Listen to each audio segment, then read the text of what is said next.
Ken McCann.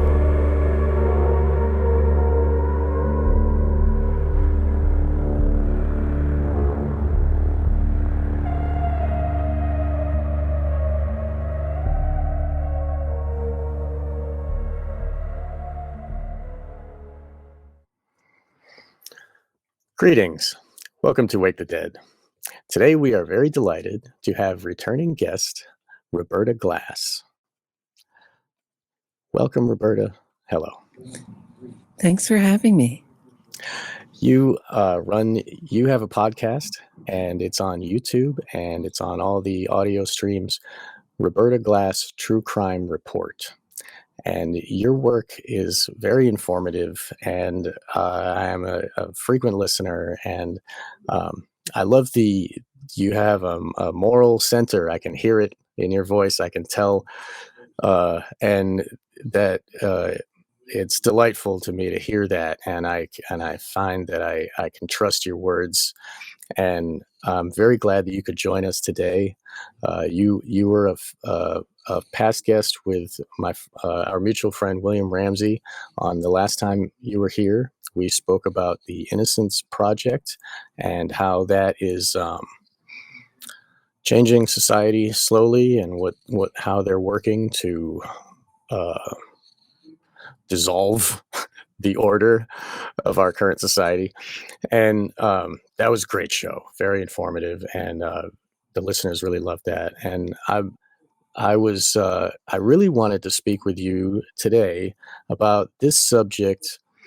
I actually spoke about it on William's show and emailed you. And there's a gentleman, he's a monster, but his name is Sheldon Johnson, and he works for the Queen's Defenders, and he works in the same vein as the Innocence Project, where they try to help incarcerated individuals to get out of prison and such, and stay out of prison.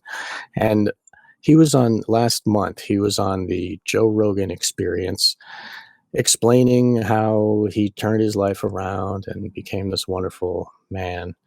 And now he committed a gruesome crime, and I wanted to hear your opinion, especially because of how this relates to the Innocence Project in general.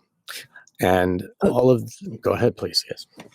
Well, I think that when you say just the Innocence Project, it's really much bigger than just the Innocence Project. This is a multi-billion-dollar movement, which includes the ACLU, includes all the little Innocence Projects state by state. So recently, the Innocence Project came under fire because the LA Innocence Project is trying to get Scott Peterson out of jail, claiming innocence. Great. And so when that didn't go well, because something was different with that case, the public was incredibly informed. So they couldn't pull the wool over the eyes through our press, through our really politically aligned press mostly, that this was some kind of innocent guy. People were horrified. And the way the Innocence Project reacted was, hey, we're not connected to that. They just have our name. They are ideologically connected in all ways. It's not just about the people that work in the office. This is a network of ideologically aligned people that move in and out of cases. So just the movement to free teen killers is $1 billion movement. So I would say it's a multi-billion-dollar movement. Wow. If you include all the little justice organizations, state by state. I mean, it is a huge movement, and what they're aiming to do is, and they're succeeding, is take apart our justice system.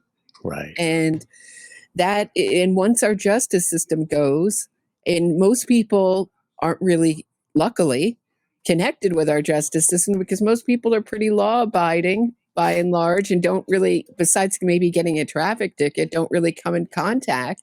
So they're allowed to spread lies, like our legal system or our court systems move very quickly. Hold on one second.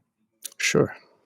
that the legal system moves very quickly, that things can't be ironed out.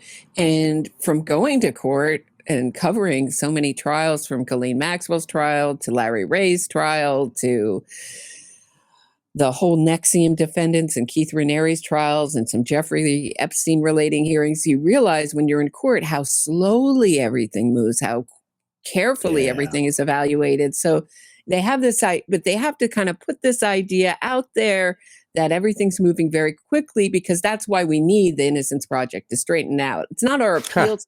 It's not the Innocence Project called the appeal system that usually really should work these things out. Right. Now we need the Innocence Project. And what's happened is that our justice system has become so pro-killer, so pro-rapist, so pro-criminal, that it's way, way out of whack. And when I meet people in court, young people, they're also being indoctrinated in our, in our universities and colleges into this ideology that all these people are just poor people caught up in it. And of course, our legal system is like every other part of our society. Rich people have an advantage. And I don't think we could make it fair if we wanted to. But it's gotten so far out of whack. Everyone I meet in court who's a young person, who's a legal student, wants to be a defense attorney. I have not met one person who wants to be a prosecutor. And of course, you don't make as much money. So this idea that somehow as a defense attorney, you're representing the little person up against the man has really become very popular, and that all these people who get caught up in our legal system are victims. And that's really a theme with this Sheldon Johnson, who came on the Joe Rogan show. He went from, so just to give you a little, can I give you a little background on Sheldon Johnson? Please. So Sheldon Johnson's parents were deaf mutes, mixed race couple. His grandfather went to, I don't know, it goes back generationally. They're all criminals, and scary criminals too. He said that on the Rogan podcast, right? Right. Please I can't continue. remember. Sorry, I didn't mean. Yeah, I can't remember if it's his grandfather or his father who raped his 7-year-old stepdaughter. Excuse me for not remembering. They're all named Johnson, so it's a little hard to kind of keep it. And when you look at all the court records, you're like, which Johnson is this? Yeah, his son at 14 too. years pushed. Right. His son pushed in the middle of a robbery. Pushed it. Columbia, which is a great college, great university here, elite, very, school. very far left, but okay. But, it's an Ivy League university, pushed this Asian college student out into traffic where he murdered him, and was given 18 months.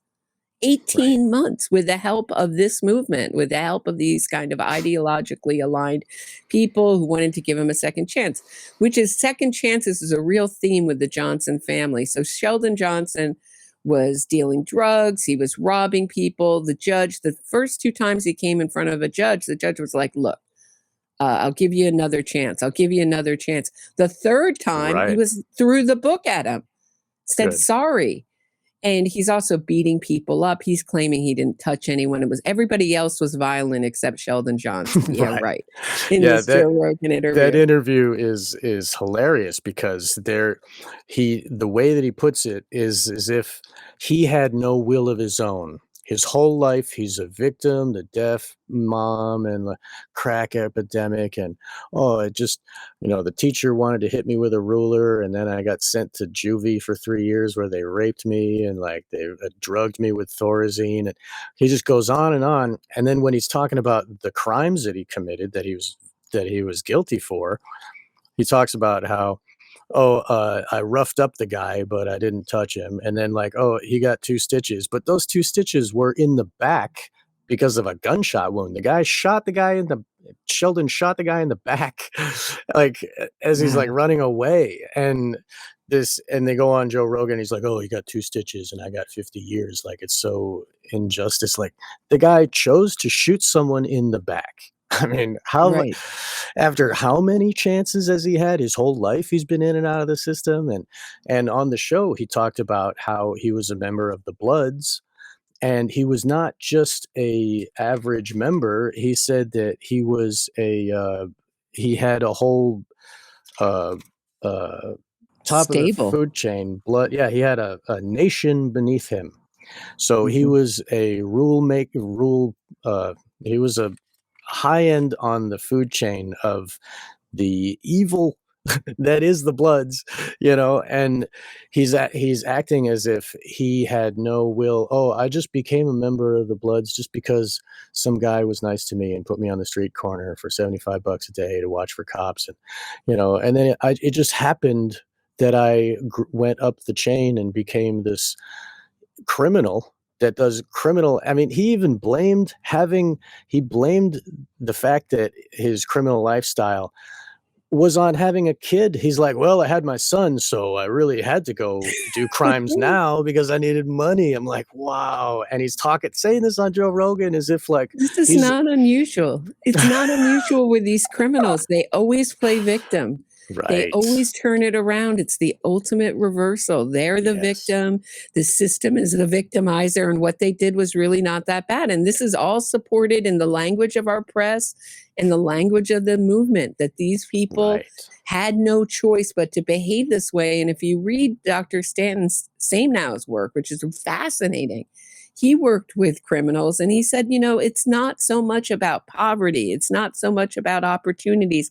It's about a lifestyle and a need for this kind of stimulation. Some of these people Right. just have this need, and it's how we reroute that in them. And I'm not sure if it's possible with the Johnson family. This is a real nature nurture discussion here, whether he comes from a family of antisocial personalities and it seems to just get passed generation to generation. Right. But if you read his prison writings, he really got hooked into everything that was available to him in prison because he wanted to get out, and he latched Right. onto this movement and had these kind of lawyers fight for him to reverse this 50-year sentence. And they did. They got him out in May. In less than a year out, should I do the Please. big reveal what happened? Yeah. So he's on Joe Rogan, and Joe Rogan has had many different. Usually, he has people on who claim to be innocent, and innocent is like a magic word in our society. If you just say you're innocent, wrongfully convicted, everyone goes, wow. And they believe every word out of their mouth. They don't double check. Our press doesn't do any due diligence on it.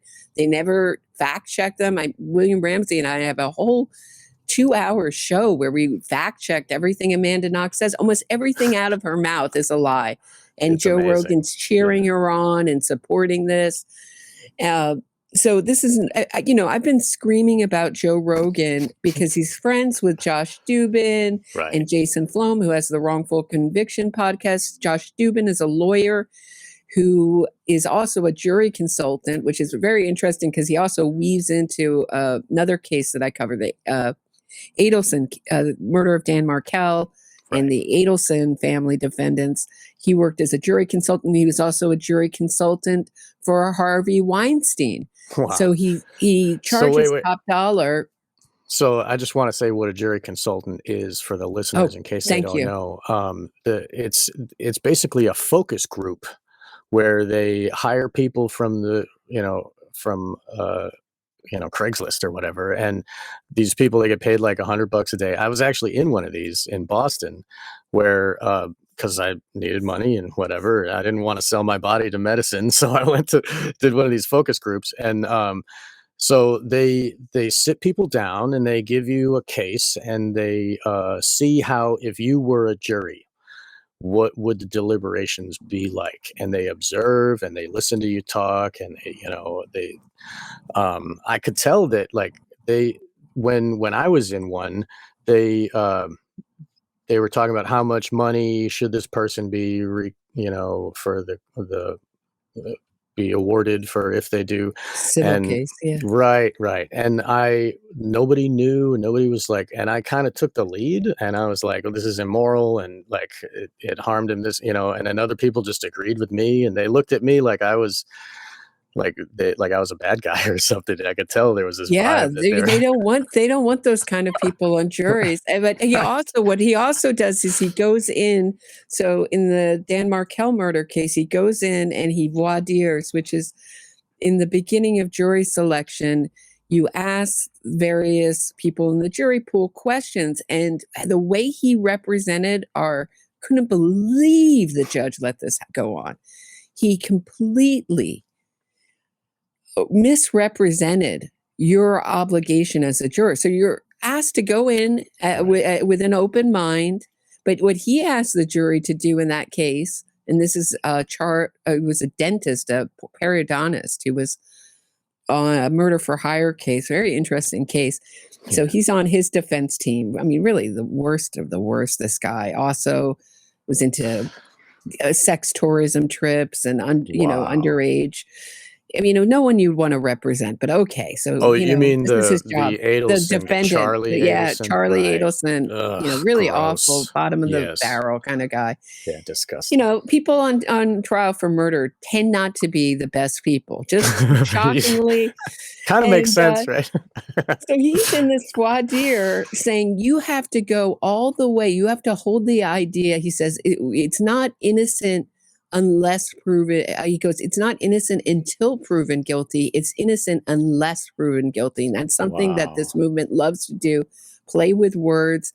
So forget all this idea. These words were chosen very carefully in our justice system, and now they want to pervert them. And he asked the jury to hold the idea of innocence all the way into the jury room, meaning you have to think he's innocent all the way into the jury room. And if that were the case, then what do they have to discuss until you discuss it? So then when what are they going to do? They're all there saying he's innocent. Wow, you get an acquittal. How did that happen? That's what he told them to do. That's how he was informing the jury, and the judge just let it go on. These people are bullies. He was also eyeing the female prosecutors, trying to intimidate them, looking them over. He's a real piece of work, Josh Dubin, a real, my opinion, a real sleazebag. Yeah. So no wonder he's friends with Joe Rogan. Right. Yeah. He's in there with Joe Rogan saying, I have something a little different. Usually I have someone who I say is innocent, but this guy is guilty. And I'm sitting there listening to this going, because I get these alerts because everybody knows I follow this movement. This is innocence fraud. And the innocence fraud movement is what I talk about on my podcast. It's the subject I'm most passionate about. So anytime Joe Rogan has someone on from this movement, they always want me to do an episode about it. And I go, oh no, not again. But this guy is guilty. We're going to do a little twist here.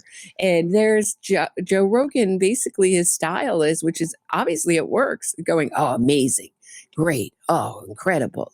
Just supporting everything he's saying, buying it all. And Sheldon Johnson has a very interesting moment where he says, I realized in prison I had a turning point. I realized that I was going to just try to do good. I could always go back to doing bad, but I could try to do good. And if you read his prison writings, he's sitting in prison thinking of who to blame. Should he blame slavery?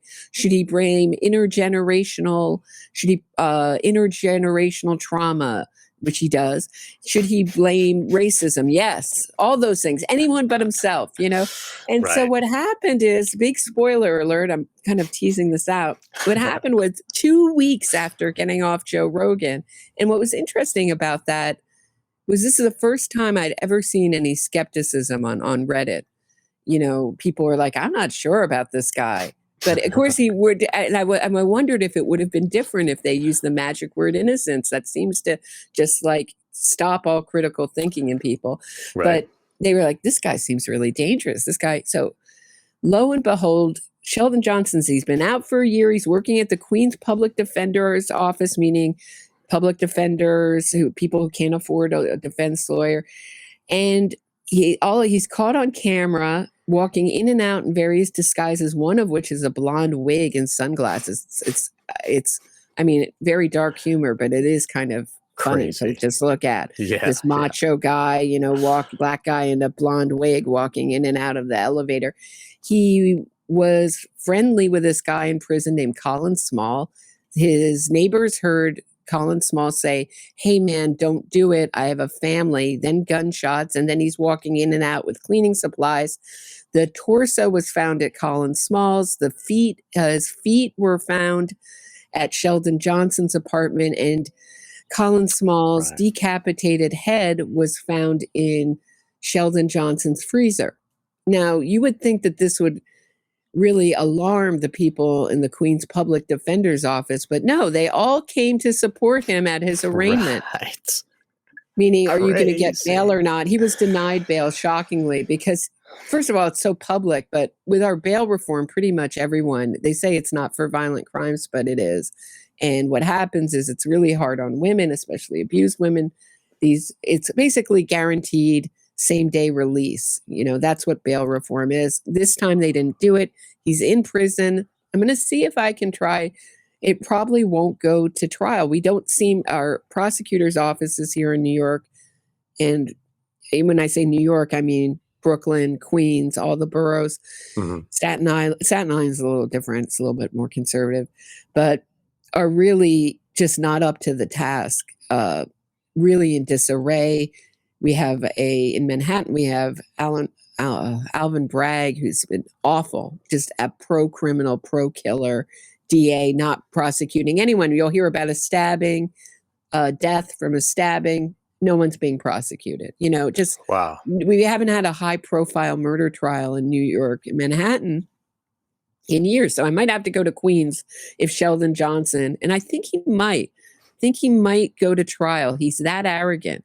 Because it worked for him a little bit before. He tried before, to go to trial.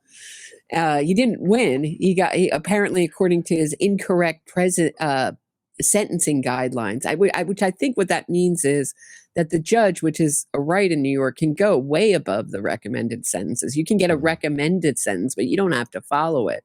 Right. And maybe he didn't appeal. It's really hard to find his legal paperwork. I'm still looking for it. It's taking me forever to produce anything on this thing, but that's where is his prison writings. So he was involved in a lot of prison programs, prison writings. They're very interesting. And he was put out here as the poster boy for this movement that you could change, and that our legal system has to be more, our prison system, has to be more compassionate. And that really the aim of this movement is to really cap off these prison sentences at 20 years, no matter what they do. So there is even a own organization, just working for that aim, so that no one gets more than 20 years, even the worst of the worst, which I think is insane. But they're out there. They believe it's really a fundamental belief that people can change, and that it's almost a religious idea that there's good in everybody, but they don't deal at all with antisocial personalities, or what we know as psychopaths or sociopaths, who really can't change, and there's no cure for it. That kind of puts a problem. So all over, it also bleeds into our mental health system. They're getting rid of the word psychopath because it's not good for this movement. It's not good for the ideology of the left, that everybody can change with just as much love. They're just like us. And so this guy's a brutal killer, and the whole Queen's Public Defender's Office is there at his arraignment, not giving interviews to the press, not saying anything, which I thought was really interesting. If I deeply believed in him and his innocence, or even was there to just support him, be like, look, he's guilty, but he's my friend. Nothing. They all said nothing. And that's the movement. They don't engage in dialogue. They only engage in dialogue with people who agree with them. They only do softball interviews. I've invited so many of them on, from Jason Flom on. Jason Flom approached me, his PR people, to be on my show. I said, great, let's come on. Let's have a civil discussion. And they get an email, we're going to circle up with someone higher up. And that's the last I heard. So it's because you say what you want and they want to control it. So they don't want to answer the tough questions. They don't want an informed interviewer. And I know this movement. I've been studying it for the past 6 years of my life. I've read every celebrated case of innocence that, the Innocence Project and the wrongful conviction movement in general has put out. And I have not found one case of actual innocence. I'm not saying I have found an innocent person, but the Innocence Project wasn't interested in their case. He got out pretty quickly on his own accord. But as With the far as appeal system, like with the regular. with our Innocence Project called the appeal system. Yeah. Hmm. Yeah. Right. I The would say that it's constitutional actual thing that we have to protect people and their right. rights. Like we don't need this other, because the innocence, it's like a PR campaign. It's like it's plain to see that it's like a mind control like device, I guess, to to create moral relativism Mm, in the public, because everybody, like we have innate human morality, we know what right from wrong.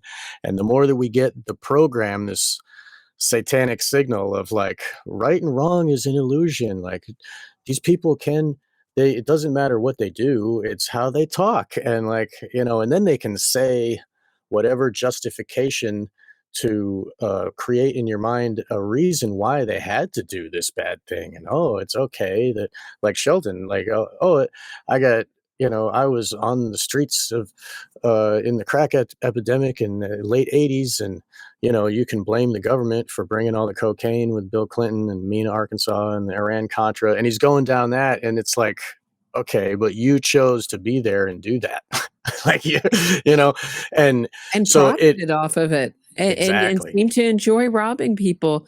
right. It's a really hard mindset to get into. It's a really good point that you bring up as far as moral relativism. They like to make the prosecutor the bad guy, big government the bad guy. And Right. when you talk to these prosecutors, and I've interviewed them, I mean, they work for very little money. So they Mhm. say basically they're the man, excuse me, they're the man basically with all the power. The government has all the power. They have not 1/4 of the resource of this movement. This movement Right. is so rich. Jason Flom and his assistant are flying on private planes. Check out their Instagram. I mean, Right. it's so much money behind this, and our media. So it's not just the movement itself. It also goes into Hollywood. So often these innocence campaigns, these innocence fraud campaigns, start out with a documentary or a podcast. So they're making money Yes. on the Hollywood side, um, and selling these falsehoods to the public because everyone thinks a documentary. Well, they're not going to lie to me in a documentary. Oh, think Of again, course not. It's made by right? Or a HBO. podcast. They're not going to Right. leave out important information. I will tell you, if anyone is telling you that someone is innocent in prison after 30 or 40 years, I would really raise a skeptical eyebrow to that. Find the court documents, read the court documents, find out what they're leaving out. Because to be in our, usually people, my experience, who are have cases of actual innocence can get out fairly quickly. Our Right. legal system moves slowly, but fairly, within 3 or 4 Right. years, not With 40 years, evidence. not 30 I years, right? mean, With the evidence of innocence. This right. is intense manipulation, and we like to think our courts work in a vacuum, but look at what happened after Serial and Adnan Syed. They eventually had to bamboozle something with one of these Soros prosecutors, and that's also another horrible scourge on our justice Yes. system. So George Gascon and George Soros had this brilliant idea that they would create this super PAC of, I think it's $50 million, where they would run former defense attorneys for prosecutor. So when they would get in, their total interest would be with the convicted criminal or the accused criminal, and there's no one there representing the victim, and there's no one there representing the people. So in blue cities all over the country, and some more conservative cities, they squeak some in, or in areas, you have two defense attorneys talking to themselves in court, and Wow. so that's Alvin Bragg. He's not acting as a prosecutor. That's what happened to Marilyn Mosby in Baltimore. They went to her with a bunch of really ridiculous evidence with Adnan Syed. I wouldn't even call it evidence. I call it absolute falsehoods. One of the Mm. people, one of these new suspects that released Adnan Syed, was Adnan Syed's mentor's wife, describing Adnan Syed harassing the victim, Heyman Lee, before her murder. So one of these new suspects that released Adnan Syed was Adnan Syed. And the other thing was the DNA on the victim's shoes. No, not on her feet, on her shoes in the back of her car. And if you know anything about forensic classes, one of the things they do in the beginning of classes is to test the DNA on the bottom of the soles of your shoes to show how much you pick up. It's ridiculous. So we like to think that DNA sort of has a timestamp. That's another favorite thing that this movement likes to do.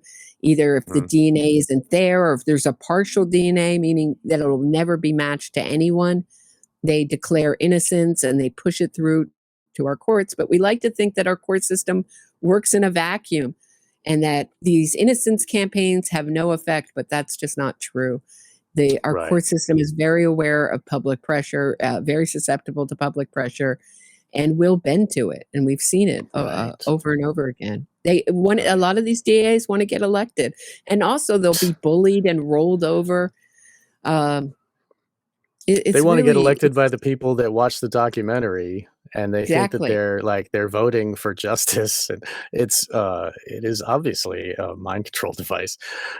You were talking about DNA, and on that episode with Josh Dubin and Sheldon Johnson, Josh was describing how he and his people that he works with are looking to get rid of bite marks, blood spatter, and fingerprints. Says they're junk science. He says even DNA is fraud. So, I mean, evidence is thrown in the trash bin while the narrative that we tell you is the truth. And that seems to be what he's trying to bring about. Yeah, I had a gentleman on by the name of John Collins who talked about innocence fraud. He called it the wrongful conviction of forensic science. A really interesting episode. I encourage everybody to check it out. But he felt that forensic science was really on the chopping block. And I had to disagree with him just a little bit. So they will call anything junk science as long as it's the strongest piece of evidence against someone. So if DNA is the strongest piece of evidence, it's corrupted. If it's a confession, it's a false confession. If it's bite marks, and they also have brought in this new thing, which is really junk science, which is they have this kind of height detection. So they look at a video of someone robbing a store. This happened in Ann Arbor, Michigan. There's another Soros-backed prosecutor that wouldn't talk to me, agreed to talk to me, and then backed out. And once he found out I knew what I was talking about, he said, so they look at the video of this person on video. This guy was in Ann Arbor, was identified by his father. And then they found items that he wore during the robbery. He also did the robbery with someone else. I couldn't find any information whether there was any kind of confessions on both sides, but his father identified him from the news media. He said, like, oh, there's my son robbing a store on the news media. And then they found the jacket and the bandana he wore in his home, and I believe the gun. And this DA in Ann Arbor let this guy out, declared his innocence, and the whole media doesn't spend 5 minutes to read any of the court documents. That took me maybe 15 minutes to read. They don't do their due diligence. They love this movement. It's big ratings to hear about a wrongfully convicted man. The public seems to love it. And so they got him out on this height difference, saying he couldn't have been the man on film that his father identified and had the items in his home, including the gun. It was just that there was a height difference. So they used this with another famous case, one of Bob Ruff's cases, and they got him out. Holy crap! That dude, dude, they got him out, and then he got a drug charge while he was awaiting his retrial, I believe. I'm not 100% double check that, but I know he did get a drug charge, and he got married with a woman who deeply believed in his innocence, and that marriage strangely broke up. So they bring in all sorts of, it's a really good point. They object to basically any kind of evidence. They call it all junk science. They call eyewitness identification with the help of fraudsters. That's my opinion. Dr. Elizabeth Loftus, who has been on the defense team. He's either worked with the defense team or testified for the Menendez brothers, Ted Bundy, OJ, Robert Durst, the Night Stalker. Tim Hennis was one of her big success stories. She said those were the two worst eyewitness identifications that she'd ever seen. Lo and behold, DNA comes out, and his DNA, he murdered two babies, left one for dead. Luckily, she survived, and raped and killed the mother. Eastburn is her last name. And I mean, one of the most horrific killings in Fort Bragg.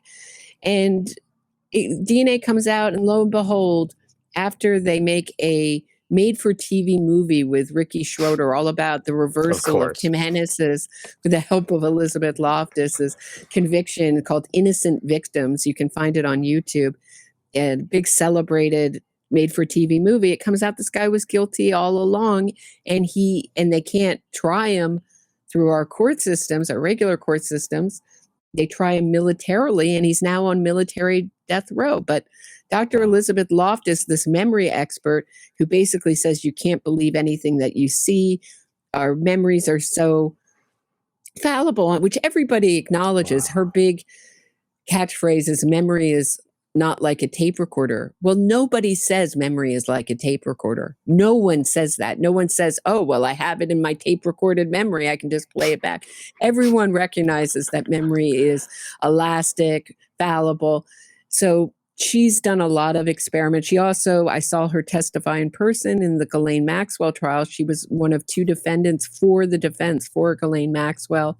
Harvey Weinstein she's testified for. So she's also on, or she used to be on, the Innocence Project website as their favorite expert. She sat on the False Memory Syndrome Foundation board. She has a 48-page resume, and she's really she has a book called Witness for the Defense. And there seems to not be a criminal too deranged or too dangerous that she won't go to bat for, as long as you're paying her $600 an hour for her expertise. She's also been given awards, and she has TED Talks where she sort of furthers this idea that you can't believe anything that you see, you can't believe anything that you witness. And if that were true, I mean, I would encourage people to look at the sketches that were put together by the sketch artist in the Tim Hennis case. It is as exact. And these people were seeing him in the dark. I mean, it is scary how accurate I'm not saying they're always like that, but sometimes eyewitnesses, I'd be a horrible eyewitness. I don't notice anything. I mean, I wouldn't identify anything, but there are people who are very perceptive, who have visual memories, and they don't acknowledge that. It's all junk science. So yeah, you bring up a really good point. They're basically trying to take apart anything, get rid of anything that could actually convict someone. The real truth, the evidence of truth, that's not important. Squish that down into the hole. We don't want that here. In this new world we can have subjective, moral relativism, and we can choose who gets to be free by, HBO making a documentary for them. It doesn't matter if they're disgusting satanic ritual killers like the West Memphis Three. We can have Hollywood movie producers and directors and music artists and stuff all work together to brainwash the public into thinking whatever they want, and then this, in a sense, this is like overturning the natural order of the world. Like, morality is inherent in nature, I think, anyway. And this is almost like a satanic inversion where truth is illegitimate. The spell that we tell you, the words we tell in your ear is the truth. And the more that we repeat it to you, and the more people that say this truth, just like the news media and whatever else lies they tell us all the day on TV, the more we repeat it, the more it becomes true in your mind. And the cognitive dissonance, don't worry about that. Like, it's fine, like, it's a full-on illusion. And Joe Rogan is right. He's like the flagship for these guys. When the NXIVM story came out, he went on the air and said, well, how do we know that this NXIVM cult, it was put out that they were branding women, starving them, keeping them in a master slave, really, really abusive cult. He He said, how do Right. we know that these aren't kinky women who want to be abused? So that Wow. will tell you something about Joe Rogan and his worldview. And I think you Holy bring up a crap. really interesting point when you talk about moral relativism and this kind of, I've been thinking a lot about this push to get emotion out of thinking, and there is some value to that. But once, Nexium was very interested, they had this, I believe it was called the Dossier Project, I may be wrong, where they were looking at newspapers and taking out the emotions in the words. So if you had a little boy got bitten by a dog, you have small animal, uh, Right. now the truth, some of the truth is in the emotion of it. We know things are wrong and bad because some of it is because the emotion, because we've been hurt before, because we know what Yes. that feels like, that empathy, and to take that all out.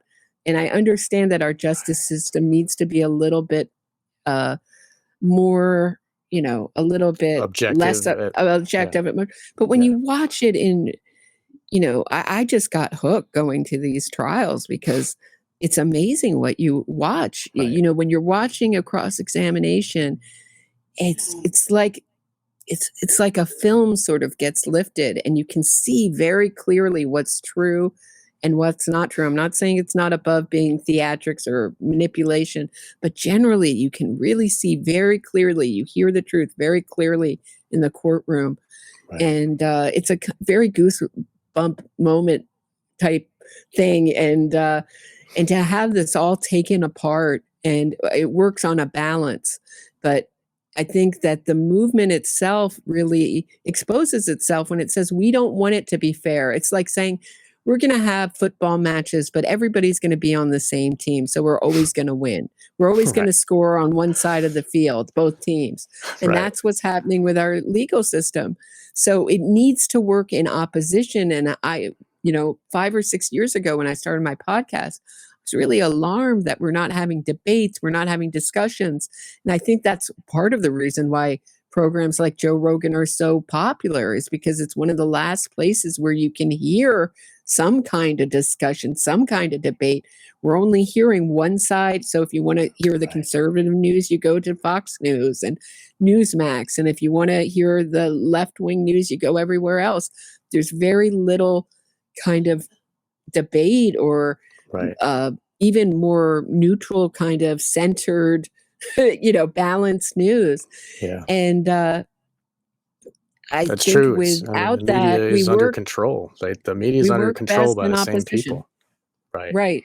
And then Yeah, with and our, with that opposition, the truth gets at least 50% of the time to speak. You know what I mean? With like in court, you're saying that the defense and the prosecution get to speak equal amounts of time and they have the right to do so. Where on the news, all we get is the one signal of like whatever Peter Jackson or Damien Eccles and whatever they want to say to us, and they work for the same media that creates the movies and the HBO documentaries and the TV news. Even right, like you said, the Fox gives you this version of the fake like the illusion, and CNN gives you this version of the illusion, but it's still, they work together to blind us from the reality. It's right. yeah. So, and so I think probably what your audience is asking, well, what's the incentive? Is it just to bring down, Good this movement question. also Yeah. makes lawyers a lot of money. So Right. how are lawyers making money? Well, they're making money in our civil courts where the bar of evidence is much lower. So the aim is to get someone like Sheldon Johnson out and then sue for his wrongful sentencing or his wrongful conviction. And Right. our courts, our police officer, the police departments are paying out, their insurance are paying out, Right. cities are paying out, states are And paying out. ultimately It's the your tax taxpayer is dollars, right? It's your right. taxpayers are paying for rightfully convicted killers and rapists to put this fraud on our courts and for it to get accepted. So when it goes to civil courts, nobody's there who knows about the case, has really studied the case. They're civil lawyers, and these civil lawyers get a huge chunk of this judgment. Right. And the killers, like the Central Park Five, got $40 million. They wanted $100 million. That was a whole fraud that was done because there were so many. That was done by de Blasio, our mayor. He was running up against a huge number of Democratic. He had all these people who also wanted to be challengers, and he agreed that he would let out the Central Park Five. Now, I've read the court documents because that was part of their deal when they got out, when they paid them, when they were already out of prison. They just paid them off. And they declared them innocent. A terrible judgment by a female judge. Awful, awful, awful, who didn't preside over the case, probably didn't even read the court transcripts. And the Central Park Five fought releasing all the documents, all the case files, all the court, there's all the evidence, right? Two trials, right? And that should tell you, that should tell people something. If this is such a wrongful conviction, why are they fighting to suppress the actual evidence, which it would be the ultimate evidence of their wrongful conviction? But they're getting standing ovations at the Emmys and treated. And now one of them is in our government, the Yusuf Salam, who said hitting the jogger over the head with a brick or rock, excuse me if I can't remember correctly, was fun. That's what that's what the police said he told them. He was the only one who didn't confess. His mother wouldn't let him out of the main five. There's also all the ones on the periphery who took plea deals. So we're supposed to believe that goes back to the idea of false confessions. So now we're not only to believe that people confess under extreme circumstances, lack of food and water, low IQ, low education, very poor education background. There's like a lot of factors that go into false confessions.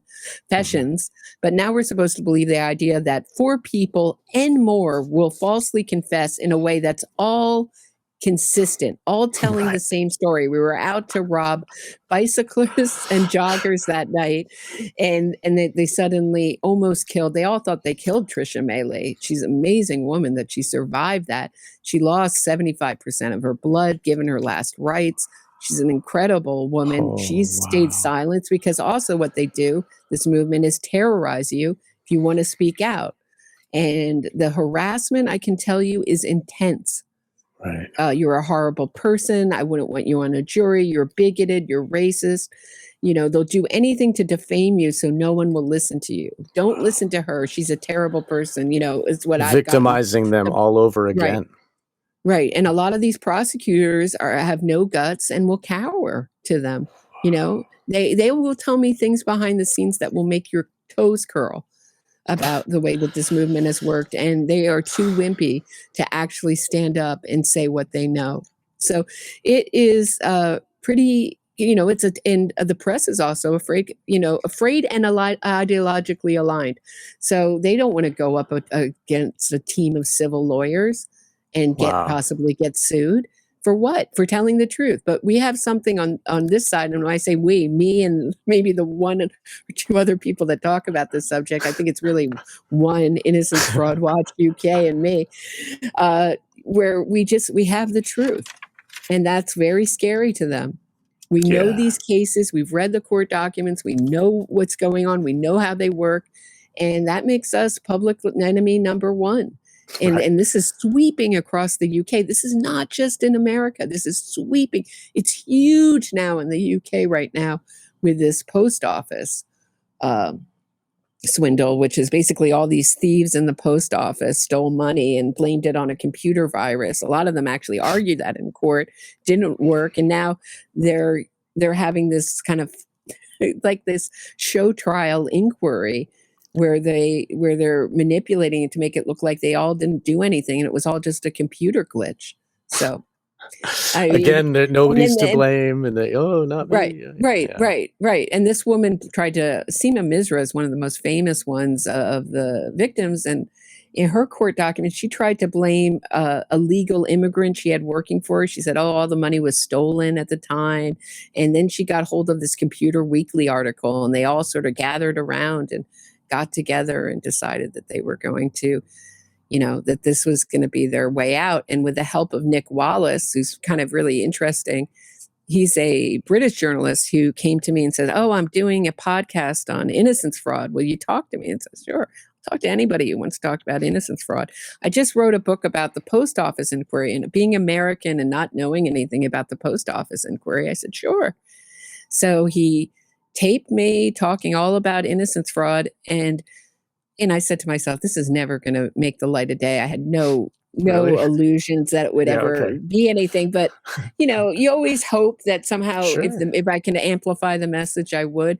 And he asked me one question. He said, and I knew it was bad then when he asked me, "How do I know I'm not biased?" Which is a really a question right from the innocence movement. They love to call people on this side who actually are very unbiased and look at both sides and try to Right. really balance out the facts and try to get to the truth. How you're not biased? And I said, look, I'm always hoping every case I go into is a case of a wrongful conviction. I do not want this movement to be as big and dangerous as it is. But I look back at that interview, and I think really what he was doing was sharpening up his tactics and learning more about the other side. I don't think he had Hmm. any real interest in ever making a podcast or anything. He just wanted to learn how to be a better innocence fraudster journalist. Wow. And he went on to cover the Johnny Depp Amber Heard trial in a way that really benefited himself and did not benefit the general public or the truth. And he continues on with this post office nonsense. And the people in London and the press are just embracing it, and they're going to have to pay. It's their tax dollars. Right. Right. Man, so I mean, it's worldwide. Like it's very interesting, and I mean, we can see how the rest of everything else besides the justice system is being systematically devolved and destroyed. Like it's like the occult maxim of solve coagula, with their order out of chaos. It seems as though they're creating the chaos in order to create the new moral relative version of truth, like where we can speak the truth and you can believe it, and we are the arbiters of truth, and we create this world with our imagination and speech. I mean, it's like the magician that's like the ancient magician of old. It's like they're still doing this today. It's very scary. In New York, our crime is so high. It Oh really yeah. demoralizes people. And so all the resources are going towards illegal aliens that have been Right. welcomed into this country. Schools have had to close to house these people, and our veterans are sleeping on the streets getting nothing. So, Right. and then you can't go on the subway. They started putting in these kind of bars on the Military, subway, basically, right? right? But military with no guns. What are they going to do? They're going to Huh. negotiate in a crisis. A guy just got shot in the head on the subway, and Right. no one's going to get prosecuted. But the hero guy who kept everyone safe by holding a guy down on the subway is going to he's still being prosecuted. He's the only one in New York Oh, basically right. being prosecuted now. I'm sorry, I'm I forgetting remember that that. young Yeah, I remember that case. gentleman's Yeah. name. Awful case. They want to Yeah. prosecute him, but this guy who basically got in a fight on the subway, shot this guy in the head. His girlfriend stabbed this guy in the back. No one's being prosecuted there. I don't know if that guy even lived. Last I heard, he was in critical condition. Other people are being pushed onto the tracks, losing their feet. Subway Oh my God. subway drivers are being stabbed in the neck. So they had to put these kind of, I don't know what you call them. It looks like an obstacle course to where they park the subway so people can't get close enough to stab them in the neck. I haven't Wow. gone to the subway and officially checked out how that's supposed to work. I think everyone was really confused when those went in. But Kathy Hochul, who's really very, very on board. So when I say that these politicians are on board, obviously this ideology that funds this fuels this movement comes from the far, far radical left. But there's no one in the Republican Party that's really speaking out against it. They'll speak out against bail reform, but nobody will talk about innocence fraud. Nobody will talk about it. Nobody's really against it. Nobody's really pushing back against this movement. It is a movement with no opposite, no no equal platform. No one can pull back the reins. And every year, this movement gets bolder and bolder with their lies. And the media, look at the coverage of Scott Peterson. So in the beginning, when it came out, everybody was horrified. And now on Law and Crime and Court TV, oh, maybe they have a point. Oh, maybe he's innocent, because it benefits them to put a little mystery in. And they're supporting the LA Innocence Project and trying to get this monster baby and mama killer wife killer out of prison. It is so perverse. They seem to go after the most dangerous and deranged people to make them heroes. As my friend Martin Pribe, he's been covering the innocence wrongful conviction movement in Chicago beautifully. He's got a great Substack called Crooked City. He says famously, they make the cops into criminals and the criminals into folk heroes.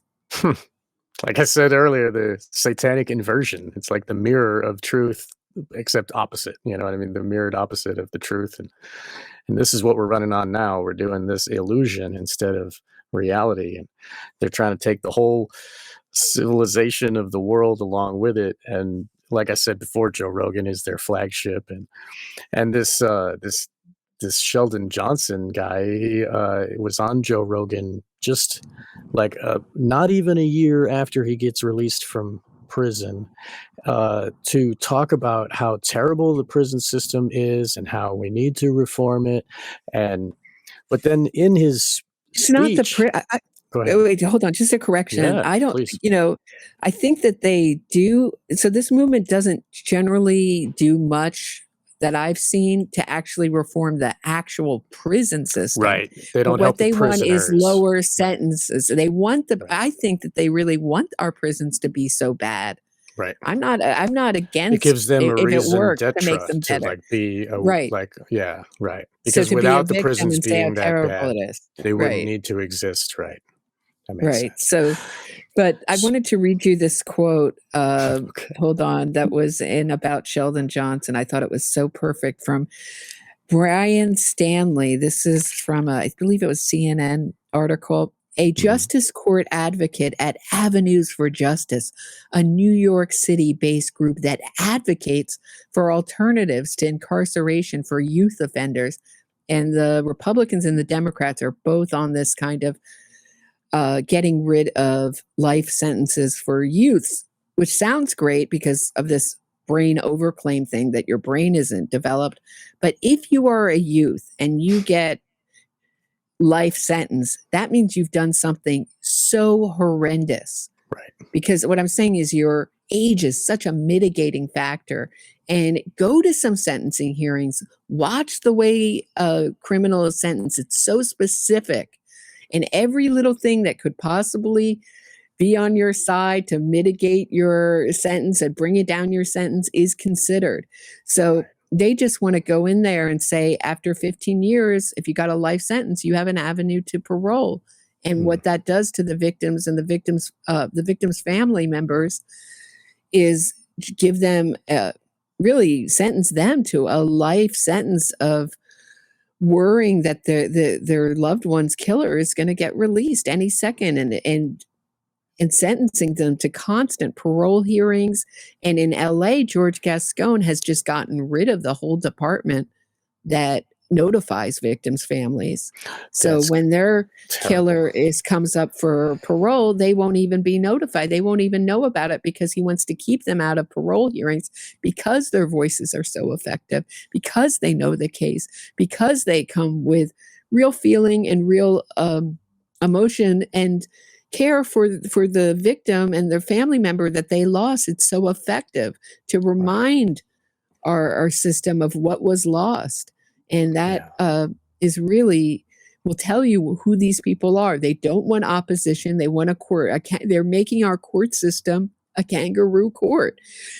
So he says, okay, this guy says, a New York-based justice that advocates for alternatives to incarceration for youth offenders told CNN he hopes people, now he's talking about Sheldon Johnson, can distinguish between Johnson's alleged crimes. He's on camera walking out with the head was found in his freezer. Okay. Yes. Okay. Alleged crimes and the work he was doing in criminal justice reform. Quote, we can acknowledge the depravity and insanity of this. So, meaning he wasn't in his right mind. It wasn't ill intent. He was really insane of this at the time to be able to look at a broader picture and see the general impacts of the work that we do and that even Mr. Johnson was engaged in. Quote, yeah, that's the end result, destruction, death. You know, that's the end result of your Right. movement, Mr. Stanley. That's really what it's about. It's about freeing rapists and killers. And certainly the Innocence Project sounds a lot better than the Free Rapist and Killer Project. Yeah. Yeah. I mean, when you're honest with your terms and your words, then the truth is apparent. It's their word magic covers it all up. It's really Oh yeah, sickening. they'll call them justice involved youth. So they just somehow got involved in the justice system. Like, Right. oh, they decided to volunteer one day for prison. Oh, that sounds interesting. I'll get involved with that. I'll get Yeah, involved with the blood gang. Sounds good. right. Yeah, that'll give my mom HBO and a new couch. Oh, that's great. He said that on the Joe Rogan show, Sheldon Johnson said that he blamed the system for giving 6-month sentences, which build up a paper trail so they can charge you worse when they catch you later. And I'm like, Yeah, because well, that's what's happened to him. all That's what those happened to him. chances to stop doing the crimes, like they let him out after 6 months, he should say, thank you. Now I'm gonna not do crimes anymore and never go back to jail. But he acts like it's obviously gonna keep doing crimes because that's my lifestyle. So it's the system's fault for letting me out after 6 months. For this. Right. What the They heck? never Like, take these killers and criminals never my experience will very rarely take if never take accountability for themselves. right, And that's a theme people have picked out in our society right now. Play victim, put the right, blame on everyone else. And what this movement does, you know, a good innocence, it's now they're getting bolder and bolder and they're starting innocent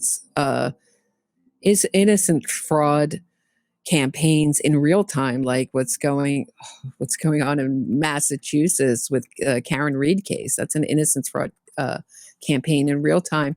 But usually, a good innocence fraud campaign does not begin 14 years till about 14 years after the crime or the conviction, because what you have to do is you have to obscure the victim, you have to obscure the horror of the crime, and you have to make the victimizer now the victim. And because right, people in our country don't trust big government, don't know anything about our justice system, just know what we're told about our justice system, aren't involved with it, they'll believe what the media tells you. They'll believe what our when I talk about media, I'm talking about every movie, every yeah, look at the way our justice system is portrayed in movies, right. TV, our news. It's always Steven Seagal movies and ambitious, stuff, like, right? yeah, yeah. Ambitious prosecutor out to get reelected, doesn't care about the truth, out to convict the little guy. You know, I was sick and I got to see my cousin Vinny, and it was Yeah, such a breath of fresh air. You know, it's so sure in the beginning, the interrogation by the cop is ridiculous. It's a comedy. Okay, I'll let that pass. sure, But right, right. at the end, right, when the Mhm. prosecutor finds out he has the wrong guys, he does not send it to the jury. He dismisses them. I was so like relieved. I go, oh no, this is going to go to the jury, and then the jury's going to have to free him, and it's going to have to be. No, he goes, no, I'm wrong. Sorry, you can go. I was like, finally, a realistic ending. And even in Yeah, that small town, and my cousin Vinny, I think you can say the judge was tough and sometimes maybe a little unfair, but generally they got a fair trial, even in a tiny little town in what was it, right. Alabama. So I mean, you don't see that kind of representation anymore. I mean, anything close to fair, it's always the prosecutor's the bad guy, the the Right. criminals the hero, and the cops are the villains. Yeah, And like the our Oliver media has Stone gotten so film there, anti-cop. Oh, Natural he's a Born piece of work. Killers.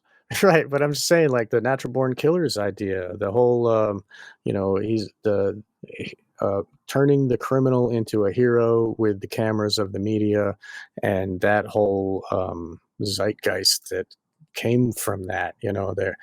Um, there's women that want to marry killers on death row because they idolize them. It's this weird, like, I don't know why the function of the mind, how it gets that way, but still, They get used too. I've really come around on a lot of they get used by this movement too. So a lot of times these women will be damaged women, not always hybristophiliacs. I think they were male hybristophiliacs, meaning kind of attraction mhm, to dark triad characters.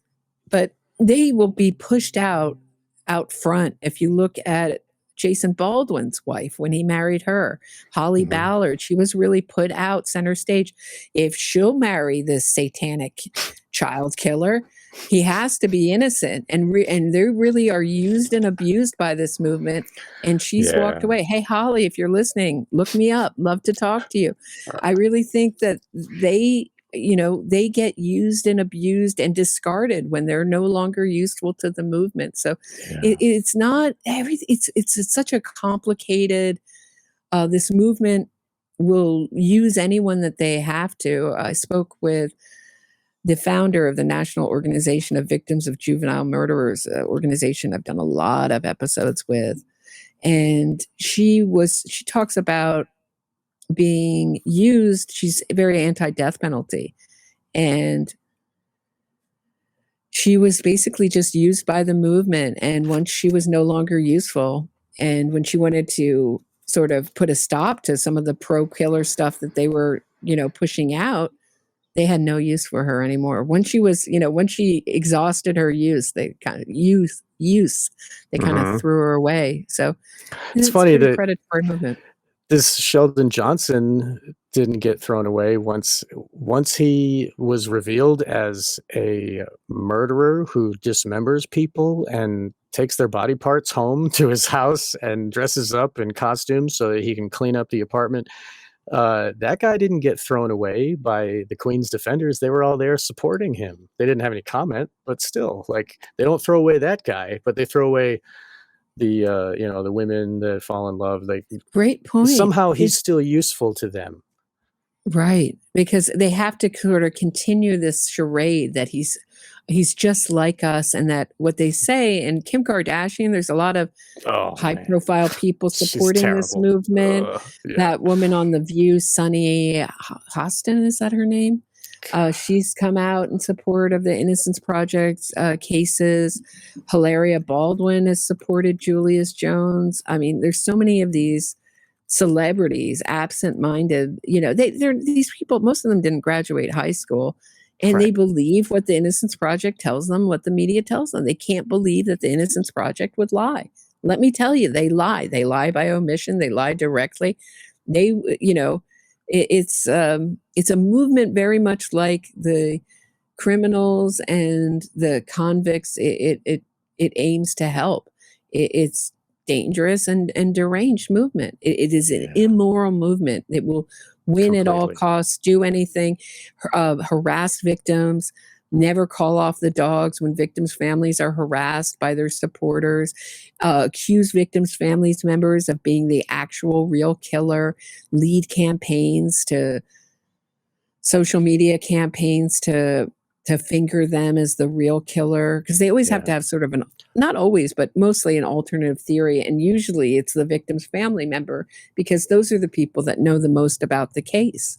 Hmm. And it also benefits the criminal, because the killer, because they love to harass the victim's family. It gives them great pleasure as a antisocial personality. But yeah, it's really dark. I mean, it's not, you have to keep your sense of humor. I can't believe I'm as Somehow. happy a person Yeah. as I am covering all Right. this stuff. Right. You just sort of have to go along, and I think, you have to go along and speak, do what you have. I feel it's necessary. I mean, this Right. is, I'll be speaking out probably to my dying breath about this movement. But if it doesn't stop, once our justice system goes, there goes all fairness. Whatever you think Right. about our system, it's there to keep things in check and keep them fair. Does it always work? No. Is it fallible? Yes. Is it because it's made up of people who are fallible? But as a system, I have not seen it be so systematically racist or systematically unfair, Right. and I find that this movement it's going to be I don't know, is that a self-fulfilling prophecy? Basically, all the things it's been saying about our justice system are coming true thanks to them, thanks to the new laws, to their modifications of our Right. justice system. Our justice system was planned out very carefully, very exactly to keep things balanced. And it has gotten, what we're seeing with this rise in crime all over the country is the result of this movement. It's not just bail reform. That's just one wing of this movement. Right. It's this whole entire cabal of Right. pro-killer, pro-criminal people who are out Right. there to just take it down in any way possible. I mean, you got to think that if they think that a fair justice system is just two people on the same side, and you see this in politics, we're not going to let this person debate. We're not going to let that person debate. Yeah. We're only going to we're going to demean the other side and lift up the other person and tell you you're a terrible person for supporting this candidate or that Right. Look what candidate. they did to Ron Paul all those years Right. ago. They wouldn't let him debate. They said he's crazy. He's the one that made the Maybe most he sense. was. Give him his time to talk. Right. Let Let the him people talk. decide. Yes. Right. Yes. Yes. Let the people decide. I mean, and to say that, I don't know, this whole idea about threats to our democracy. You know what? It's a big threat to our democracy. Having no debate, having no voice, having the media tell people how to think. I think it's That's really right. dangerous. Yes. Yeah, the illusion is the threat to our democracy, and the constant signal of this illusion beaming into the TVs and our cell phones and like our social media. Think about how many people follow Kim Kardashian on her social media, and these people don't care about justice. They're just like, I like Kim Kardashian's body or whatever. And so and it just, they're scrolling through, looking what their friends are saying. All of a sudden, Kim Kardashian is like saying something into their brain and they just accept it. The more they hear it, the more they accept. And oh, yes, this is truth. Okay. I accepted her as saying truth. And so it's a constant feeding into the brain. Even George W. Bush said in the microphone, he's like, we got to catapult the propaganda. We got to say it again and again, and it's like, that is the spell. It's how it works. And it's amazing that they even tell us that. This Josh Dubin called Sheldon Johnson a beautiful mind. Oh, that's great. Yeah. A I mean, miracle. A miracle. He called them a miracle. so do you think this is gonna, and another thing, like the guy Sheldon gave a list of all of the things that he was involved in prison to help him change and become this beautiful mind. And he gives an example. He got his GED. He did correspondence courses. He did ART, which is called aggression replacement training, positive visualization, whatever that is, deep breathing. He was visualizing himself cutting off that guy's head, Colin Smalls' head, apparently. Yeah. That was his positive visualization. Yeah. Visualizing himself bringing it in a bucket out of the door from under the cameras with a wig on, like, oh my goodness. And so he learned how to do conflict resolution. He quit cigarettes. He got into counseling programs.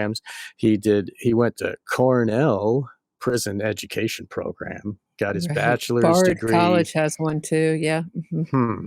So did any of those techniques help Colin Smalls, who begged for his life? You think? No, right. Or his family or his friends. I mean, we joke because it's so absurd, and I think you have to laugh or you'll cry. Yeah. But, these crimes, it's like a ripple, and the destruction and the despair just ripples out from everybody, from their family to their friends to the people that know him to the people he bought a paper from and the corner bodega. So many people are affected by these crimes, and they do run deep, and they have lasting effects. He's sentenced, Sheldon Johnson, he talks about sentencing. He has sentenced Smalls' family to a life sentence of grief. And Exactly. that's never going to change, no matter how much you're going to call it a mistake. Right. That he chose to do the action. Like I could even play a clip from the news where the superintendent of the building said Oh, that wasn't he great? yeah, I love yeah, that superintendent. yeah. I mean, they called him actually because he's such a great guy. The people that lived, the neighbors in the building, heard gunshots, and then they heard Colin Smalls begging for his life. Please, I have kids. I have a family. And then 2 more gunshots.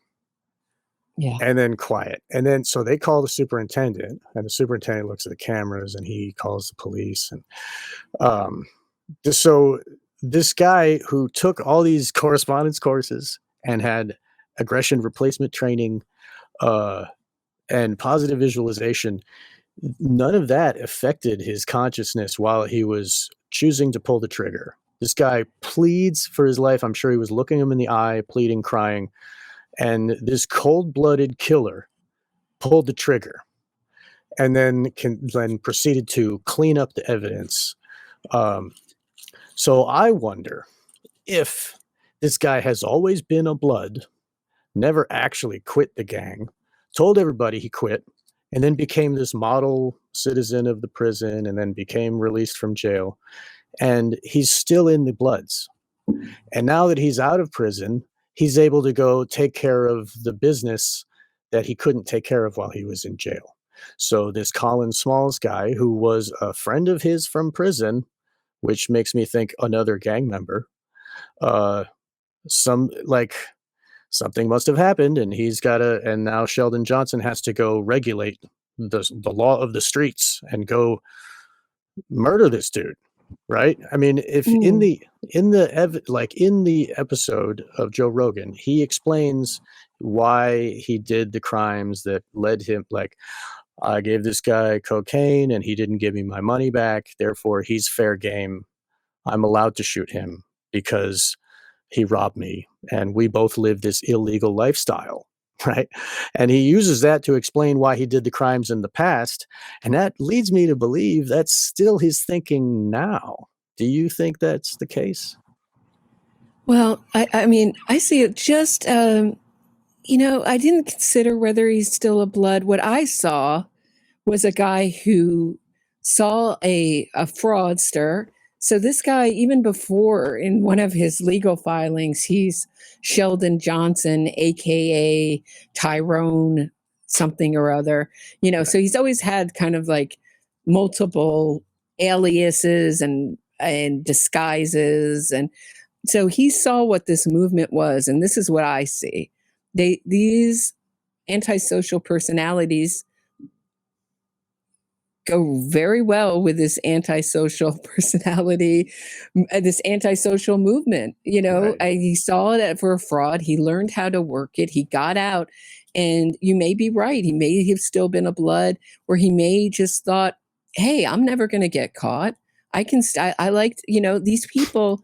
It's really very simple. They like to commit crimes. They like to rob. They like to rape. They like to kill. That's what they like to do. That's the way they go through life. It's really hard to think about. And what our media does, and what our media, I'm talking about our film industry, and from podcast to film, Yes. that they like to do is present these people as kind of people who are just like, just like us. When Kim Kardashian says, don't judge anyone by the worst mistake they ever made. The worst mistake. These crimes were meticulously planned often. Right. And there are very, very few are crimes of passion. And these are people who are either killing and abusing animals. And what's interesting to me, I like to, I've asked my audience, on Twitter, if some of these criminals had killed a dog or a cat in this way, would they have the public support? No. Right? Yeah, people love animals, and that old "Don't F with Cats" documentary, and that the whole thing with the Scarlet Blake stuff that I was talking to William with a couple weeks ago. That whole documentary inspired him to kill a cat on camera, put it in a blender, and then like put it online and say, "Look how great!" It's they do like the rush, and even in this interview with Joe Rogan, he's like, "Oh, what is it like to fly in a plane for the first time?" And he says, "Oh, I like the rush. I really love the rush of like, and then he starts talking about how I was in the belly of the beast and now I'm flying high, it's all this poetic Yeah. talk. But he says he likes the rush. I'm wondering what kind of rush he got killing Colin Smalls point blank. Right. You So know, whether you're getting a rush from the power of being a blood gang member, and I don't know if I should even can believe him when he says he was the leader. These people, they're one not of the higher ups, really right? right, right. They're not really reliable narrators of their own True. life. So or whether they're getting a rush and feeling of power by leading other prisoners or being a leader or getting the narcissistic supply from the Yeah. public on Joe Rogan, Saying the it's a lie, rush. right? The rush They to I tell will Joe tell Rogan, you right? the Sorry. biggest lie about this movement is that they are the underdog. The Innocence Project, wrongful conviction movement in general is so rich, so well connected. They have the best lawyers, the best experts. They outstrip the prosecution usually 10 to 1. I mean, just not for nothing, but Larry Ray was a cult leader who moved. His daughter went to my alma mater, Sarah Lawrence College, and he moved. He was a career criminal, moved to the college campus right from prison. Went that day, well, the minute he got out from prison, moved into his college dorm rooms, college housing, which was like a condo. So like a bunch of friends get together. It's called Sloan Woods. They all get together and they share a kitchen, and there's a couple bathrooms in the condo.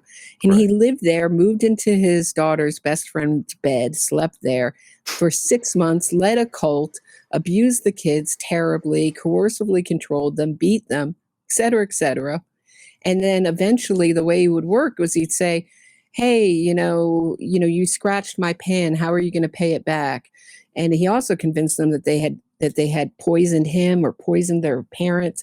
And one woman, Claudia Drury, he got her. They always had to pay him back. The way to make amends was always and take responsibility was always to pay him monetarily, you know. And the bill never went down; it only went up. Right. And Claudia Drury ended up prostituting herself to the tune of $2.5 million in a really short time. In a year and a half, she worked round the clock. She once bought herself a pair of iPods and threw them away because she felt she didn't deserve them. That's how he had gotten into her mind. And he and his Ghislaine Maxwell, his daughter's best friend, who's Betty moved into, lived high off the hog, shopping at Bergdorf Goodman's, which is like, our fancy store here in New York, the fanciest of the fancy, and eating out and, living the way they wanted to, taking Ubers and limousines and stuff on this prostitution money. And A common pimp, really. He just moved in right. and took over a pimp will take over the mind of his victims, and same thing, and have them indebted to him. You got to work off this, it's I sad that mean, those poor young women in the college, like, you know, upscale, high-end well, yeah, women that, these are really smart, free thinking. I mean, Sarah right. Lawrence prides itself on free thinking. I mean, now I'm so angry at the college. No one showed up for the trial. I was not the only alumnus in the Mhm. courtroom. I was the only alumnus there every day. But, was there, but where was the college? And instead, when it broke in New York Magazine, they supported Larry Ray. And to me, that is the mindset of that side of the aisle, that leftist mindset. They always identify who they think is the little guy, and it always turns out to be a victimizer or a predator every single time. Why? The little guy. I It don't doesn't understand it. it doesn't make sense at all, because they run a college by getting parents to pay money for their children to go and learn, You know, and a lot of kids, their parents pay their college tuition, and what parent would give money and send their child to an institution that defends a rapist who raped and pimped out women just like the daughter that you're about to send? Like, I Right. don't And then understand they how that could lied. be. Yeah. Yeah, they lied to the public. They said they didn't know. Students were writing letters to, he Jesus. orchestrated two of his victims into mental breakdowns. They had to be institutionalized with the same exact symptoms in the time span of a year. So, and the college doesn't take note as they're getting warnings about this. They have this paunchy middle-aged guy on this, who cannot be confused for a graduate student or a continuing education student. He could not be confused. People are writing letters and they're not protecting their students. And, they got on to me a couple, when I was at Sarah Lawrence, I was star student. They were asking my high school, do you have any more like her? Now that I'm out and critical of their policies, I don't get the alumnus letter anymore. I'm not even on the call letter. I used to get called every year for money. They want nothing to do with me Wow. because I've been so outspoken about, but anyway, back to Larry Ray. In his trial, he had rows of lawyers and interns and support people. And then on the other side of the aisle was the great prosecution team, most incredible trial I've ever witnessed in my entire life. And why it was so good is because both sides were so strong, the prosecution and the defense. And that's what makes a strong our legal system so strong, is when we have two opposing sides. And the fact, I know I'm hammering home this point, but You're the good. fact that there's a movement out there that just wants to hear from one side and make it so unfair should tell you everything you need to know about that movement. Right. That they don't want any opposition, they don't want any dialogue, they don't want any discussion, they don't want a fair justice system. While they're complaining about how unfair our justice system, they're working actively to dismantle it and make it as unfair as possible, as anti-victim as possible, as pro-killer as possible, should really alarm people. So I think, you ask about, will Sheldon Johnson, will this movement, will this be a black eye or a stain on this movement? Yes, but not for very long. We don't have a very good memory. I think Joe Rogan will have another convicted, Sheldon Johnson wasn't a convicted killer. He was, he probably could have killed someone. Yeah, he may not have He gotten shot the caught. dude in the back. He lived. Yeah, The guy right, lived. right. Right. Luckily, the guy lived, but he's like, Thank he you. got Yeah. 2 scratches. That's the way they presented it, 2 stitches or 2 Right. scratches or Yeah. whatever Yeah. the heck. Was it 2 stitches, not scratches? It's 2 Is that stitches. what? Yeah. It's Yeah, 2 he stitches got to 2 sew up the stitches. bullet hole. To like, Exactly. Right. oh, And and it Joe was, Rogan sitting there going, 2 stitches and you got 50 years? Yeah, that's because the judge felt sorry for you twice before and said, next time I'm going to throw the book at you. And he kept his promise. You knew what was at stake. You chose to break the law. And then you made yourself a victim after you did it. So, I wonder how Joe Rogan would feel if he was shot in the back of the head and got 2 stitches. yeah. We tend to sympathize with the person that's put in front of us. And this movement has a real advantage in that the people that are really brutalized by it, either the victims are dead, or they're too damaged to talk, or the victims' families are too broken to talk. So all we get is the person put in front of us for our sympathy, which is always the convicted killer. So I think that what I've seen is it's been a lot easier in the past. When I first started talking about this movement, it was nearly impossible to talk about it. The harassment was off the charts. It's still bad. I mean, I'm still called a terrible person, racist. It's made terrible. I was raised in a very far left family, and my politics completely changed from going to court and reading Good. court transcripts and documents. Smart. And they think I'm all crazy. They think I'm a terrible zealot, far right lunatic, and I don't see myself as that. I see myself as pretty much a centrist, but anything that's other than, the ideology that I was indoctrinated into, I'm person non grata. And you have critical thinking and a moral center that's guiding you, I mean, they don't like that.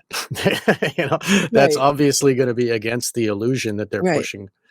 Right. It's created big problems with my best friend since the 4th grade. Wow. Told me, how did I become such a terrible person who Wow. turned my back on my values, all those things. But for the public, the general public, I think with this rise in crime, I feel this movement is going through. At least I'm always optimistic. So Right. maybe I'm too Good. close to it to really judge. I'm not sure, but I feel like it's going through a little bit of a harder time. This is not the first person that has gotten out. There's another case, and I'm sorry, I can't remember the name, but there's another case of a guy where the Innocence Project went back to an old case where a guy got acquitted and tested the DNA for a new murder case he had.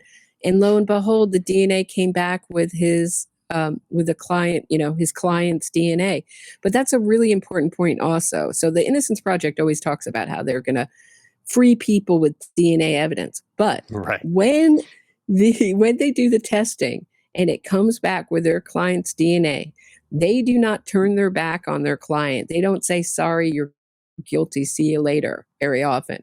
Very often they double down, they make a reason, see Rodney Reed, see Julius Jones' case. Oh, there's so many of them. See Purvis Payne case, where his DNA was on the handle of the knife and his fingerprints are all over the scene in blood. And he testified in that case very damningly and killed a mama, Sharice Christopher, Lacey, her baby girl, Lacey Christopher, and tried to kill her son, Nicholas Christopher. He had to hold his intestines all the way to the hospital. He has scars all over his body. Jesus. Now that guy was his death sentence conviction was overturned because they eventually went with first when the courts wouldn't buy the new partial DNA. So what happened is when they tested the DNA on the knife, it came back with his DNA, but also a partial unknown DNA, which means a partial, meaning it'll never be matched to anyone, probably some just DNA hanging around on a kitchen knife. DNA gets picked up from everywhere, anybody who touches anything, Right. Yeah. and it never can be matched because it's incomplete. So the press went with this is an innocent man. Instead of saying, hey, this guy's guilty, his complete profiles on the handle of the knife and all his fingerprints and blood. And I mean, this is the guiltiest guy. Just to give you an idea of Purvis Payne, he killed Sharice Christopher. He killed Lacey Christopher. He tried to kill Nicholas Christopher. He ran. The neighbors saw him closing the door as Sharice Christopher was screaming, his watch, closing the door. Then he ran out covered in blood, ran into a police officer fleeing the scene. I don't know how much guiltier you get. Well, I mean, the Sheldon Johnson might be more guilty, but go ahead. Yeah. Okay. Yeah. I mean, he was found in an attic, right? Right. Found in an attic, later hiding from, which is shows consciousness of guilt. That's why it's important when you're found hiding. But I mean, ran into a police officer covered in blood, testified. And he said, well, the prosecutor said, how did your blood get on Sharice Christopher's shoes? And he goes, oh, that's when she hit the wall. That's what he said, testifying. Jeez. So, and then that was a goosebump moment. So this sounds like a case. This is a Kim Kardashian special project, Purvis Payne, one of her, and all these TikTokers came out to support this monster, baby killer, mama killer. And they eventually got his death sentence overturned, and he's probably going to get out on parole eventually. Now he's got an avenue towards parole with his. So we like to think, oh well, he's just a life sentence, but we don't have too many life sentences, real life sentences without parole anymore. So he will get out, and I can't even imagine being Nicholas Christopher and having the scars. You can see my channel. I have my YouTube channel. I have an interview I did for my friend Nadia's Substack, my Ghislaine Maxwell trial buddy, where you can see Nicholas Christopher's wounds on his stomach. And it's a case I'll never stop talking about. So when I talk about this movement being big, it's also the anti-death penalty. I've also heard people describe the Innocence Project as an anti-death penalty movement. And no, it's not just about the death penalty. It's not just about freeing black guys. They want to free as many people as possible. They want to get shortest sentences for people. Basically, any way that they can help convicted killers and rapists, they're there for that. Right. They're all about, like we said earlier, the inversion of truth, the illusion of the lie, and throwing away evidence. I mean, it's really so they cloak it under the racism thing, and they have like the whole idea of like Charlie Manson and the idea of this race war that they're trying to foment, and they keep harping on, oh well, that we put more black people in jail and this and that. And I mean, more black people end up in jail because they're listening to the music that was created by the government and the people who are working to fill these private prisons. Like, it's not just because they're black. It's because it's like they've been attacked. Their consciousness is under attack, and they fell into this, and they believe this is the culture, and this is the way to live life, and the only way to get out of the hood is basketball or drugs, and that's like programmed into them by the movies and the TV. And then when they do something wrong, they're like, oh, it's the society's fault, and I'm just acting with no free will of my own, and help get me out of jail even though I'm a criminal. And I guess I don't know where that question is going. Can I Go say ahead, please. something about disparate Yeah. sentence? I think what you're talking about is when they talk about, well, black people get heavier sentences for the same crime than white people, but what's not considered.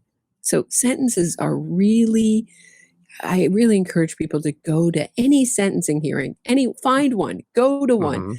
It is fascinating. So first they have to calculate a number based on the offense number. Then you can get minus certain points for your, other mitigating factors, first time offense. It's this whole calculation. Letters are written, psychological evaluations are done. They look at your whole history of of whether you've committed any crimes. Often, if you're getting a disproportionate sentence, it's most likely because you've committed a lot of crimes before that. So to say, well, look at Sheldon, it would be like us saying, well, look at Sheldon Johnson. He gives a guy 2 stitches in the head and he gets 50 years because he's black. Well, that kind of leaves out. They're always leaving something out. If you hear an outrageous story, if you get one thing from this interview, it's this. If you hear a story that's so outrageous that it makes you want to stand up and go to work for this movement or these criminals, just ask yourself, just take 5 minutes out and find out what they're leaving out. Go to the court transcripts. They are the most unbiased, even-handed media or piece of information you can find. You can read the defense filing and you can read the prosecution filing. You can weigh it out in your head what really happened there. Yes. A good example is the West Memphis Three case. Like, the people that don't look at the court filings, they believe the documentary. Those of you who have looked at the court filings believe the truth. You find, like William, and he wrote the book there, Abomination, and he's been and he's been standing firm against all of the haters, but he just tells them, hey, read the court filings, make up your own decision. Like, don't, like, when I was a kid or whatever, I saw the HBO documentary and I used to wear black and stuff, like, whatever. So I was like, oh yeah, those kids, they're probably innocent, whatever. I didn't really think, and a lot of people, they just get to that level and they stay there and they're like, oh, I know about that. I saw that documentary back then, So it's like, it goes in as if it's a piece of truth. And then the people work on that lie in their decisions later. It's expressed as they believe this falsehood is truth. And so that's a very good point, that our court system is balanced. They give equal time to both sides, where we get to hear both sides, and then we get to weigh it out in our own mind. And just like the the trivium method of education. You gather all the pieces of evidence, and then you make sure you have them all, and then you take out all the inconsistencies.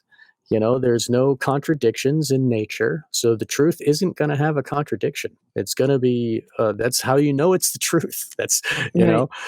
and They also like to talk about all white juries. If it was an all white jury, it was picked by the defense and the right. prosecution. They That is both a have to long pick it. process They both too, have a right? right. Yes.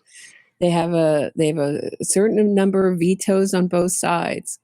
And so if it was picked, and if it turns out to be an all white jury, it was picked that way because they felt those people could be impartial. Right. And you'll hear that's a famous thing, tunnel vision investigation. These are the talking points of the wrongful conviction movement. Tunnel vision investigation, ambitious prosecutor, all white jury, also a community in a panic who can't see right, a kangaroo court, unfair justice system. And those are all the kind of talking points of a police force that had to close the case very quickly, like that all those policemen would be very comfortable putting away an innocent man or just to innocent close the woman for books life, and just right? be Just to done with close the that. book. Yeah. Right. They don't, right. Wow. And so I the way that our media has gotten so anti-police, and that's another thing. So in New York, they've lowered the standards for being police officers, and it's going to become another self-fulfilling prophecy. Yeah. I mean, I don't know if it's a prophecy or a self-fulfilling talking point. I don't know what you call it, but they've been complaining about how terrible our police are, and our good officers, especially in Chicago and New York, are quitting because they can't work now in Illinois. Our police officers have mandatory training from the Innocence Project. Are The you Innocence kidding? Project, yes, Wow. goes in there and trains them not to do tunnel vision investigations. And they also tend to like to sue detectives. So if they have a case of one criminal, I really encourage you all to check out Martin Prive's Substack, called Crooked City. He is so knowledgeable because Chicago is really the center of innocence fraud. And what was interesting is when Obama came into power, he put in this kind of, I don't know what you call it, this department that was going to review all these review all these convictions, and the forensics and everything. And they didn't do too well with finding too many wrongful convictions. They found some technicalities. They got like maybe a couple of them overturned on what we call a legal technicality, but not some kind of big injustice or not any kind of actual innocence. I think maybe, but very, very few. And when Trump came in, he rightfully got rid of that department. And it's like, this is a waste of time. I'm not saying he's good on this. Trump has They're all bad. Right. They're all bad. bad on this subject. So, I mean, to different degrees, to different degrees. Trump got Julius Jones's death sentence overturned at the last minute because the Kardashians called him. That's the rumor. I heard that from a good source. So, but I don't have anyone on the record who told me that's exactly what happened. But I heard I heard the same story from a couple good sources. So, take that with a grain of salt. But Trump never let Julian Assange off the hook. Like he's never did anything really for like truth. Right. He supported Amanda Knox without knowing much about it. And then she, of course, turned her back on him when she got out and even refused to thank him in the way that these antisocial personalities will do. Anyway, so right. What was I saying? So anyway, he got rid of that whole department, and that was the first real, one of the first real big attacks I saw on Trump. Not that I'm not a fan of either party on either side of the aisle. Good. I vote who's gonna least support this movement, and protect women's rights to safety and privacy in areas where they're vulnerable, or sex-based rights. Those are my issues that I care about. But as far as this goes, he was called anti-science. I was like, anti-science, look in the mirror. This is a movement that's calling bite marks, bloods, fingerprints, which we've had for years and years and years, as junk science. DNA now is junk science. confessions, eyewitness. Okay, so you can't trust confessions. You can't trust eyewitness identifications. You can't trust fingerprints. You can't trust bite marks. You can't trust DNA.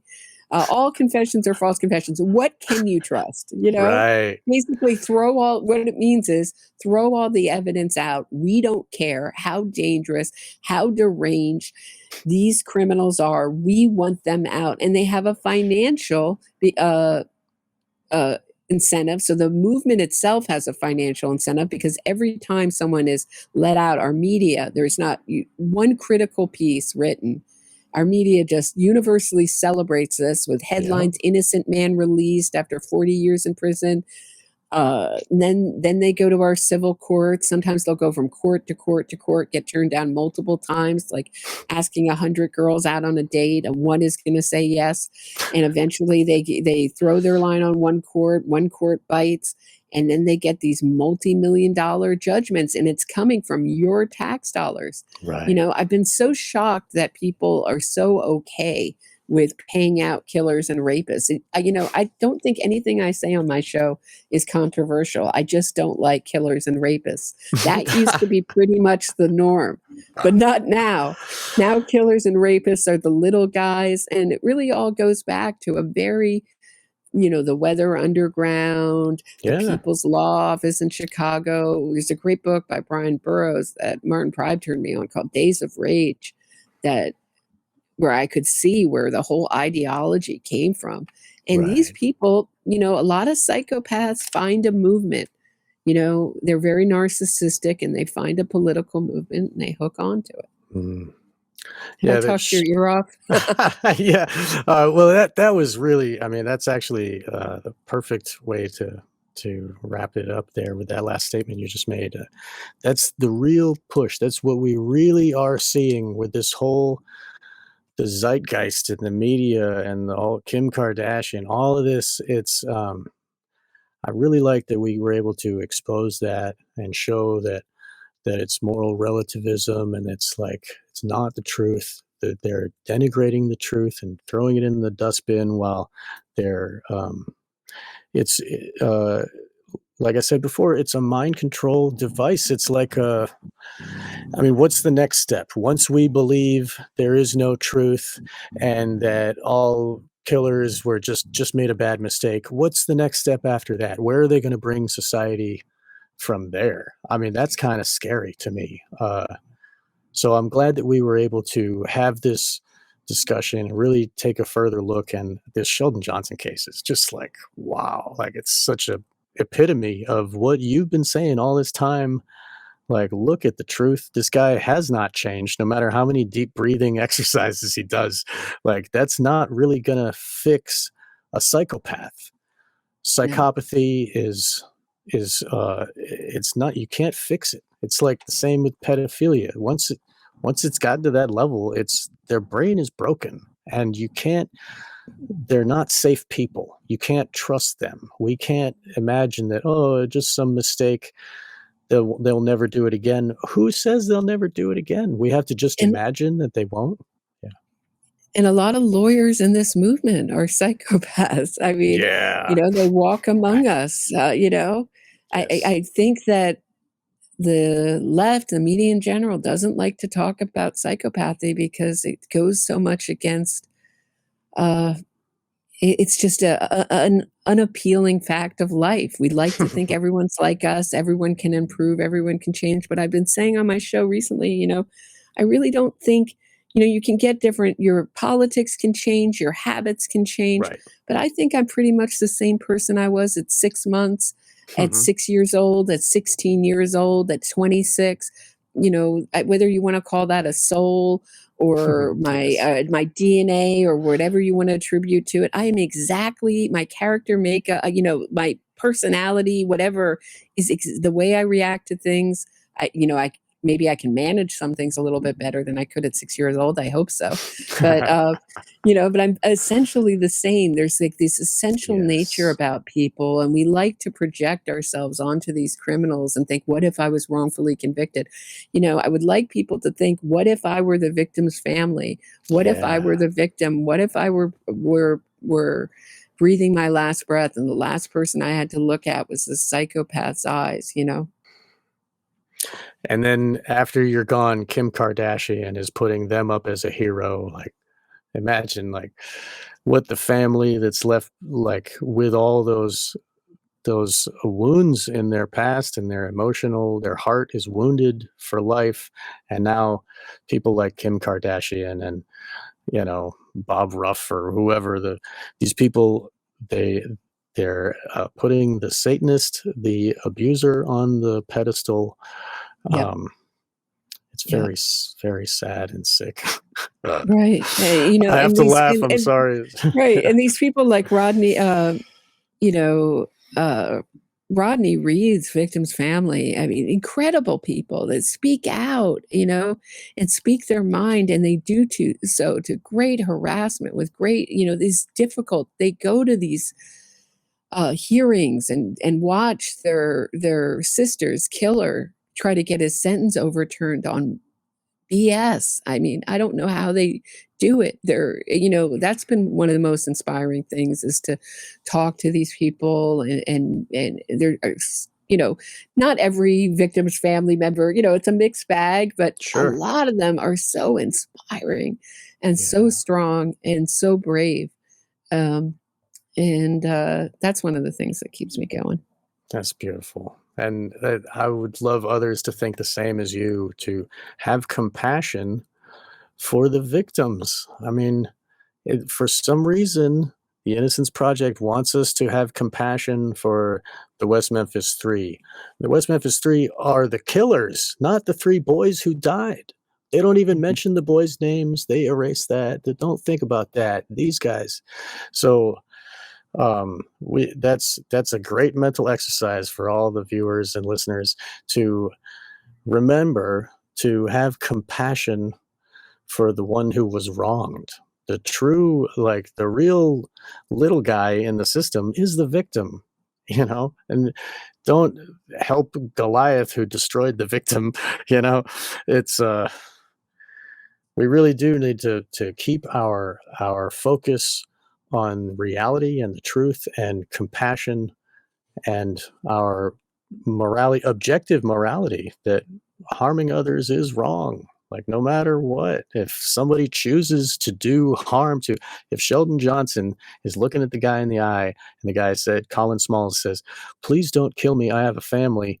And then Sheldon Johnson pulls the trigger twice after that, that guy's evil.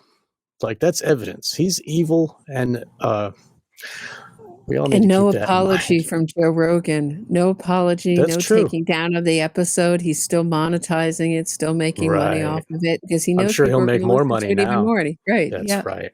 Yeah. And so he's comfortable with making that blood money. That should make you think. And you know, go. You know, really. You know, these people are very slick. You know, slick. Yeah. And my dad used to say, sophistry. Right. Charm is the enemy of character, is what my dad used to tell me. So, That's great. yeah, be careful. All right. Thank you. Wow. I God won't bless go on you. any longer. Thanks for having me. Thank you so much. And I was just about to end. Please, listeners, visit Roberta Glass True Crime Report on YouTube. And you also have a Patreon where people can subscribe and support your work. And all people should check that out. We will have the links below. And thank you again, Roberta. Thanks so much.